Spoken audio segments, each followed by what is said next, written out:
ننوځئ د هغو عملونو له امله چې تاسې کول.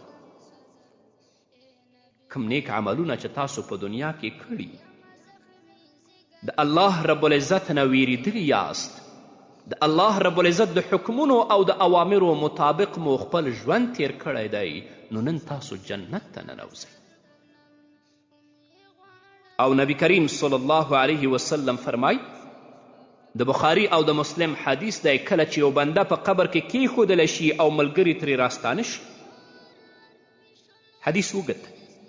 په دې حدیث کې دا جمله راغلی چې دوه ملائک ترې پوښتنې کوي او ورته وایي چې تا په دنیا کې د دې سړي په اړه څه ویل؟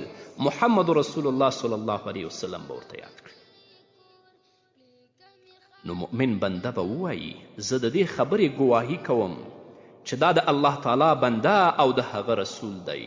نو دته به ویل شي ته په اور کې خپل د کیناستو ځای ته وګوره چې الله رب العزت درته د هغې په بدل کې په جنت کې ځای درک.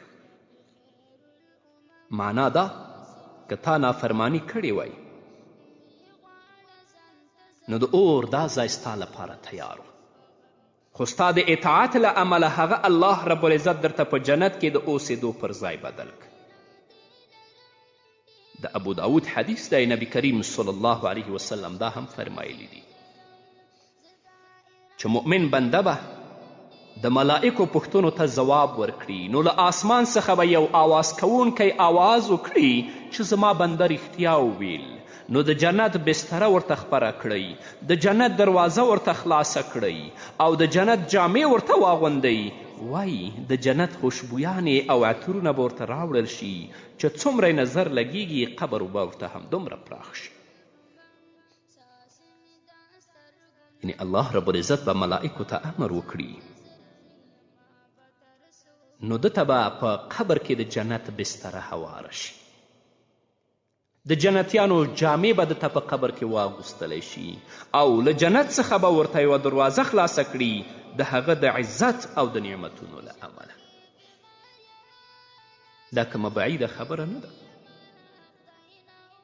عبدالله عزام شهید رحمه الله په خپل کتاب کې فی ظلال سورة التوبه په دې کې لیکي چې زموږ یو ملګری حافظ د قرآن و، د روسانو په وخت کې د روسانو په وړاندې په شهادت ورسېد. مبارزه کې دا موږ په یو ځای کې دفن کړه. د وخت په تیریدلو سره په هغه ځای کې د سیلاب خطره وه چې دا قبرونه به سیلاب ویسي. نو موږ وغوښتل چې دا شهیدان له دې قبرونو نه راوباسو او په یو محفوظ ځای کې دفن کړو. کله چې د هغه حافظ د قرآن قبر منږ پرانیست، هغه قبر منږ راوسپړ،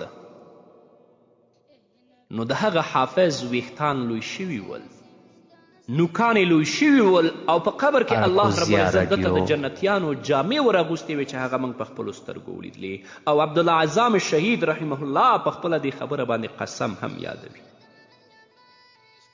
نو دا کومه بعیده خبره نه ده چې ته په دنیا کې د الله رب العزت عبادت وکړي، د الله رب العزت حکمونو او اوامرو ته غاړه کیدي، خپل ژوند د الله رب العزت د کلام په رڼا کې او د نبی کریم صلی الله علیه وسلم د ارشاداتو په رڼا کې تیر کړي چې الله رب العزت تا ته ستا په قبر کې د جنت بستره هواره کړي، تا ته ستا په قبر کې د جنتیانو جامې در واغوندي او تا ته ستا په قبر کې جنت طرف ته یوه کړکۍ او دروازه خلاصه کړي.